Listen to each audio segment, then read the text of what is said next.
Hey guys, it's Chef Kat, and today I'm talking about how I started my career as a private chef.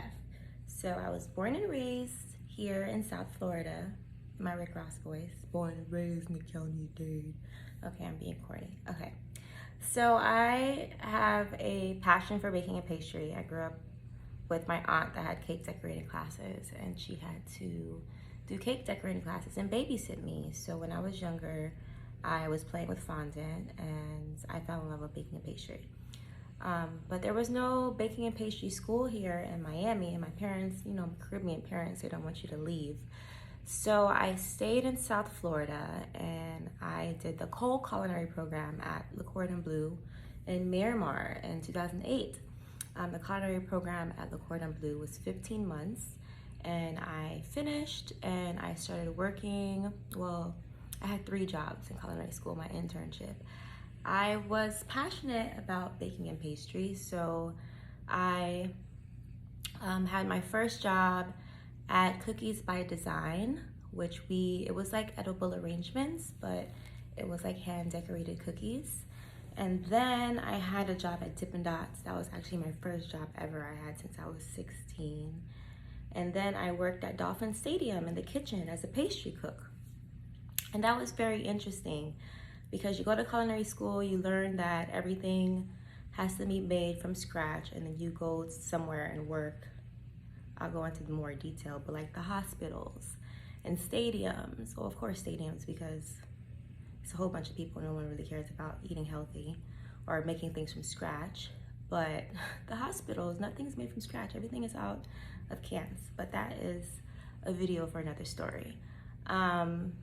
So I had 3 jobs coming out of culinary school, and I graduated and I did my internship at BLT Steak.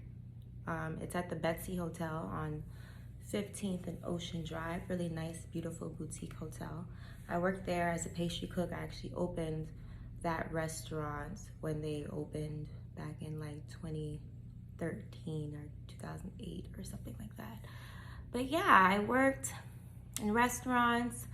I worked at BLT Steak. I worked at Market 17 on 17th Street in Fort Lauderdale. Worked at Chowdown Grill. Worked at Chef Allen's, beautiful landmark restaurant in South Florida. It's not really here anymore, but Chef Allen is still doing his thing and making his sauces. I don't know why I look so greasy right there. I just got out the shower. Anyways, lip gloss.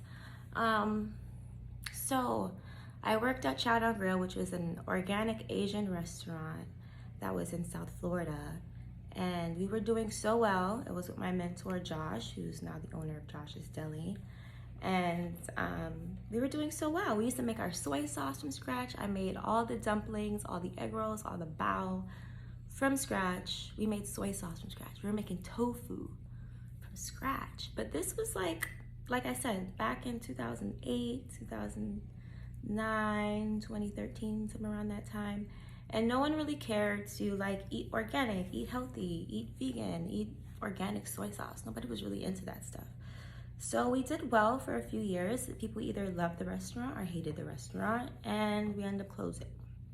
I helped Josh open the restaurant. I was working for him for 7 years. And then, one day I was sick and tired of shit. And, I quit. And he's like, what you gonna do if you quit? And I was like, I'm gonna figure it out. And I remember I used to be like the baker at his restaurant. So I was trying to negotiate a deal with him saying, like, just let me bake and just pay me for baking. I think at the time it was like $800 a month he was paying me. And he's like, what are you gonna do with $800 a month? You're gonna live off a chicken nugget a day? And I was just like, and he didn't want to pay me $800 a month, basically. And I was in my early 20s at the time. And I was, popping, locking, dropping on South Beach every night. And it's so crazy how everything just works out or whatever. But I remember going out one night. I went to live on Sunday, and I ran into the chef, and he was like a private chef. And I didn't even remember meeting him, honestly. The next day, he's just like, oh, this is chef, I forgot his name right now. This is chef such and such. And he was a private chef. And then it kind of opened up my eyes to oh, you can be a private chef. I don't have to like help someone open their restaurant. And I could work for myself. So I took that as an opportunity to, you know, try to see how I could be a private chef. How can I get into the private chef industry? And his name was Anton, Chef Anton. He's amazing. And I would go with him to help him do his caterings and his private chef work with his client, just to see how everything flowed. And I quit my job at Josh's Deli, working at Chow Down Grill, Josh's Deli, whatever you remember.